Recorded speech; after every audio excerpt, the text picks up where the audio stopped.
poderia melhorar de vez, e da natureza poderia retirar o que necessitava para a sua vida melhorar.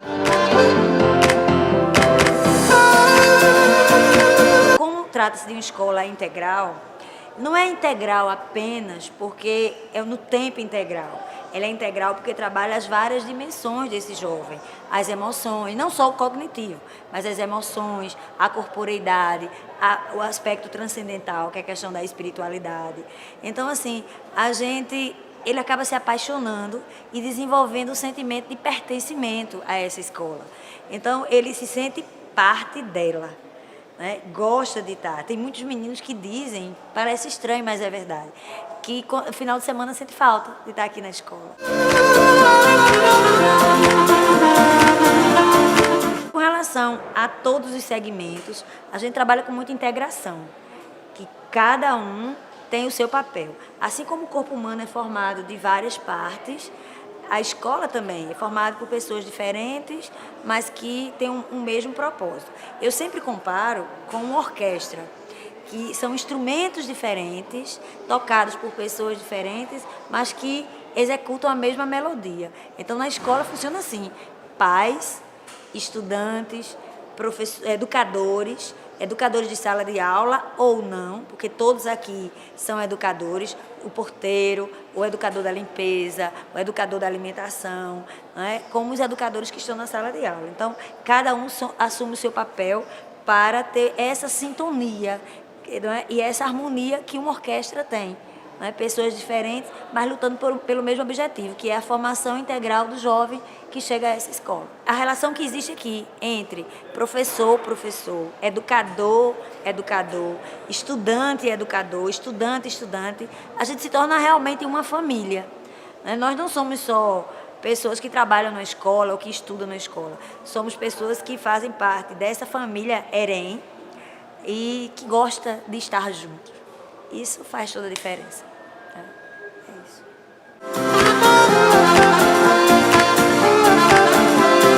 O que a gente mais fica feliz de tudo isso é ver o desenvolvimento dos jovens, que nem sempre isso é mensurável, e também de resgatar o valor da escola pública. Eu vivi fase em que a maioria dos pais não queria colocar seu filho numa escola pública, porque não tinha credibilidade social.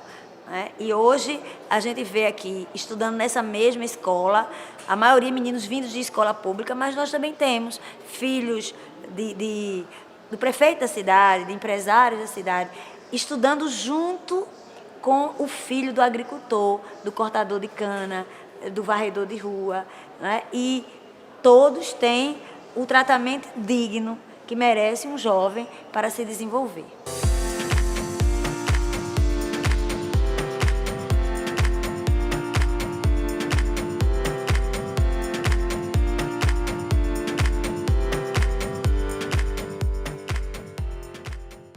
O que a gente tenta trazer no laboratório de matemática são coisas práticas para o aluno.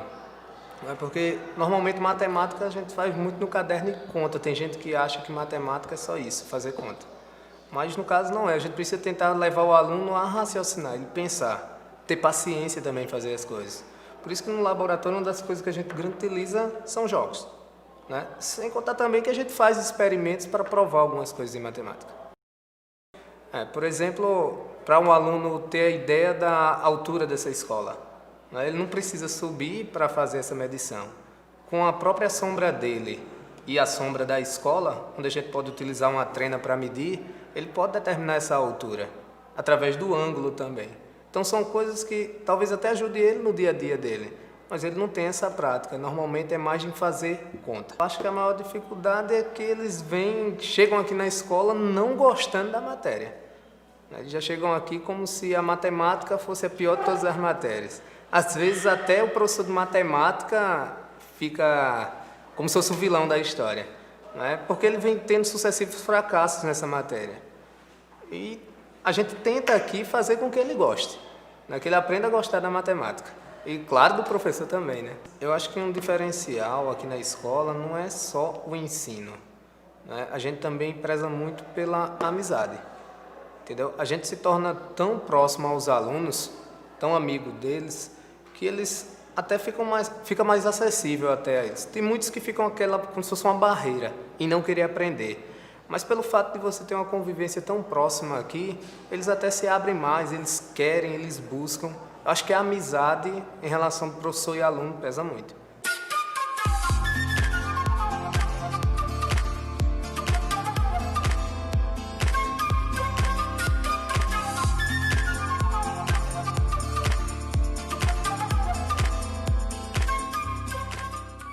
O que está acontecendo aqui é exatamente uma aula de literatura. Diferentemente, né, de outras turmas, nós trabalhamos em literatura dessa maneira. Aqui na escola a gente proporciona que o aluno tenha realmente contato direto com a literatura clássica. A gente começa lá no segundo ano, aqui a gente está no terceiro. No segundo ano a gente começa a ler Iracema, o Guarani, Senhora, o Cortiço e outros clássicos assim o tempo durante todo o ano. Então eles passam a ter realmente contato direto. Como no caso é o primeiro contato deles com a literatura clássica, as primeiras leituras eu faço para eles.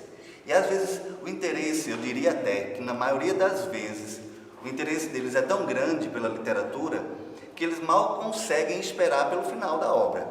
Eles em casa já leem e chegam depois para mim dizendo: professor, eu já li e já sei como é que a história vai terminar. Então, dessa maneira, a gente acredita que o aluno passa a ter prazer pela literatura. E aí começa todo o segredo, né, de um trabalho.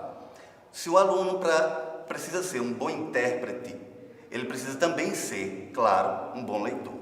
E aí a literatura é fenomenal neste sentido, né, que dá o apoio, né, que vai trabalhar a questão da leitura, da interpretação do nosso aluno. Um outro ponto que pesa muito, mas eu diria que talvez vital, são as aulas também de produção de texto. Não existe aula de português bem sucedida se não tem atrelado à leitura, produção de texto. E nós trabalhamos exatamente assim. Dentro dos moldes do Enem, nós trabalhamos a produção de texto do nosso aluno, um por um. Eles produzem um texto dentro de uma temática e cada um traz o seu texto em cartolinas, enfim, a gente coloca no quadro e um por um nós vamos, né, destrinchando, nós vamos analisando os sistemas de coesão, todo o arsenal que compõe a coerência textual. Vamos analisando também a questão da tese. Nós analisamos os operadores argumentativos e os argumentos, os tipos de argumentos, como eles podem argumentar, como eles devem concluir. Isso é analisado um por um. Repito, um por um. E aí, mais ou menos, numa turma de aproximadamente 36 alunos, a gente leva pelo menos, para analisar dessa maneira, um bimestre. Quando o primeiro bimestre termina, um novo ciclo se inicia. E aqui, aí a gente já vai começar a análise agora da reescrita do texto do meu aluno. Então a gente analisa o primeiro texto, depois, feitas a devida análise, nós vamos para o segundo texto, a partir da reescrita, né? A segunda análise dele. E, se for necessário, nós vamos para um terceiro, para uma quarta análise, para uma quinta análise, porque é interessante que a partir do texto do meu aluno eu possa perceber, de fato, quais são os pontos que ele precisa melhorar, onde que ele está analisando. E se eu analiso isso apenas de forma coletiva, né, o resultado não é tão bom. Sem sombra de dúvidas, é um trabalho em conjunto. Do professor de educação física, que trabalha com produção de texto, ao professor de química, física, história, então, geografia, sociologia, todas as outras áreas cooperam. Não é um trabalho só, não é um trabalho individual, muito pelo contrário. É resultado também de um trabalho coletivo. Eu apenas procuro canalizar o que eles têm, mas sem sombra de dúvidas, as outras áreas também têm um papel fundamental nisso.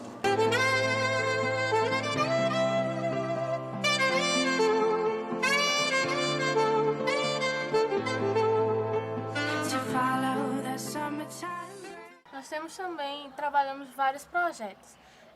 De certa forma, a gente trabalha, por exemplo, artes e geografia, temos o GeoArte. Então, a gente trabalha com matérias diferentes sendo unidas, para que a gente possa ter uma noção diferente das coisas. Temos projetos como a Semana da Matemática, temos o GeoArte, temos agora, vai ter a Vida de Einstein, que vai trabalhar com Química, e fora esses projetos a gente trabalha também várias Olimpíadas. Uma das coisas que acho que não só eu, como muitas pessoas, mais gostam nessa escola é a relação entre aluno e professor. Os professores são excelentes professores em salas de aula. E do lado de fora das salas, eles são amigos dos alunos, o que facilita muito na interação entre o aluno e o professor, ajuda no aprendizado e ajuda também para a vida da gente. Nessa escola, todo mundo que vem para cá sempre tem uma expectativa de que é uma escola muito rígida, porque as pessoas de fora sempre dizem que é uma escola muito rígida, que nós vamos passar muito tempo longe da família. E muitas pessoas chegam aqui com um certo receio. Mas quando eu cheguei aqui, que eu sou aluna de primeiro ano, eu percebi que é totalmente diferente daquelas expectativas. Que até no primeiro dia tem uma acolhida com o pessoal do terceiro e do segundo ano, e eles apresentam a escola para a gente, apresentam os professores, e a gente passa a perceber que isso daqui não era uma prisão, como a gente pensava, é como uma família. Nós passamos a maior parte do dia aqui, então nós aprendemos a ter uma boa convivência, tanto com os professores, quanto os alunos, quanto os funcionários da escola. Eu acho que essa escola, assim, apesar de todas as limitações, eu acho que ela prepara você para o mercado de trabalho. Vai preparar você também para uma vida profissional. E além também de tudo isso, além de todas essas questões, prepara você para, enquanto ser humano, você sair daqui com pensamentos novos e novos conceitos. Isso é a principal função. Aqui há uma formação além da didática, né? Uma formação de caráter. Eles nos ajudam a crescer, como o João falou, como seres humanos. E eu acho que não é só a educação formal, existem outros aspectos que também devem ser levados em conta em uma escola. E aqui nós temos isso. Nós passamos por situações onde aprendemos a lidar um com o outro, com a diferença, e acho que isso é essencial para ingressarmos em uma boa carreira profissional. E a gente tem quebrado o tabu, né, em meio à sociedade, principalmente aqui no interior, de que uma escola pública ela não pode fazer o diferencial. Nós temos que quebrar desse tabu. Nós somos ficamos em índice do IDEP, a melhor escola do estado de Pernambuco. E isso é justamente porque nós temos profissionais de referência e nós temos toda essa bagagem da gestão. Eu acho que o grande diferencial é esse, porque esse colégio é a prova de que qualquer um pode realizar o seu sonho. Porque antigamente, se a pessoa era mais humilde, não tinha condições para bancar os seus estudos, talvez ela não conseguisse chegar a ser um grande médico. Mas hoje a gente tem um colégio que está ao alcance de todos, que a gente tem transporte para quem mora em sítios, em fazendas. Então a gente é a prova, como ela disse, dos ricos e do pobre que tem o mesmo ensino. Então o grande sonho de Eduardo Campos se realizou e ainda continua se realizando.